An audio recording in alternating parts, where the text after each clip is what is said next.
ఢిల్లీలోని జంతర్ మంతర్ వద్ద నీట్ పరీక్ష పత్రాల లీకేజీపై నిరసన తెలుపుతున్న విద్యార్థులపై పోలీసుల లాఠీ చార్జ్ను ఖండిస్తూ జమ్మలమడుగులో ఏఐఎస్ఎఫ్ ఏఐవైఎఫ్ ఆధ్వర్యంలో ర్యాలీ ధర్నా నిర్వహించారు. అనంతరం ఆర్డీఓ శిరీషకు వినతి పత్రం సమర్పించారు.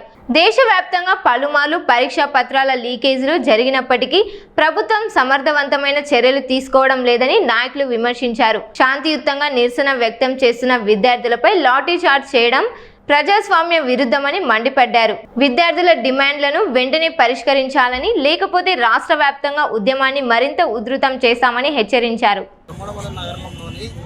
ఢిల్లీలో జరిగినటువంటి లాఠీ చార్జ్ వల్ల, జంతర్ మంతర్లో జరిగిన లాఠీ చార్జ్ వల్ల ప్రతి ఒక్క జిల్లాలోని ప్రతి ఒక్క నియోజకవర్గంలో నిరసన తెలియజేస్తున్నాం. ఎందుకంటే ఇప్పటికి 11 సార్లు పేపర్ లీకేజ్ జరిగింది. ఎందుకంటే చాలా మంది తల్లిదండ్రులు, విద్యార్థులు చాలా మండిపడుతున్నారు. ఎందుకంటే లాంగ్ టర్మ్ కోచింగ్ తీసుకొని వెళ్ళి చాలా మంది విద్యార్థులు సంవత్సరాల తరబడి లాంగ్ టర్మ్ కోచింగ్ తీసుకొని 10th అయిపోయిన తర్వాత ఇంటర్ చదివి లాంగ్ టర్మ్ కోచింగ్ తీసుకొని లక్షలు తగలబెట్టి వారికి లాంగ్ టర్మ్ కోచింగ్ తీసుకొని నీట్ పరీక్ష రాస్తే దానికి కూడా ఇప్పటికీ 11 సార్లు ఇప్పటికీ పేపర్ లీకేజ్ జరగడం చాలా దౌర్భాగ్యం. దానికి ప్రశాంత వ్యక్తంలో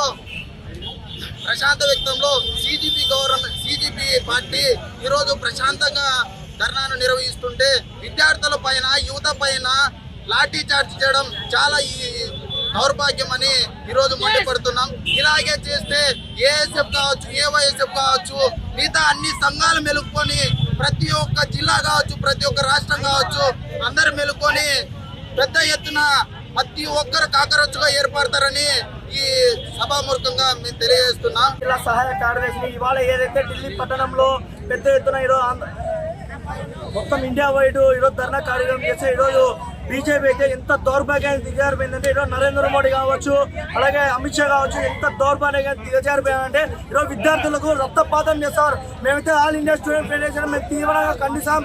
రాబోయే భవిష్యత్ కాలంలో పెద్ద ఎత్తున ఆంధ్రప్రదేశ్ మొత్తం ఢిల్లీ పార్లమెంట్ ముట్టడిశామని ఈ సందర్భంగా తెలియజేస్తున్నా.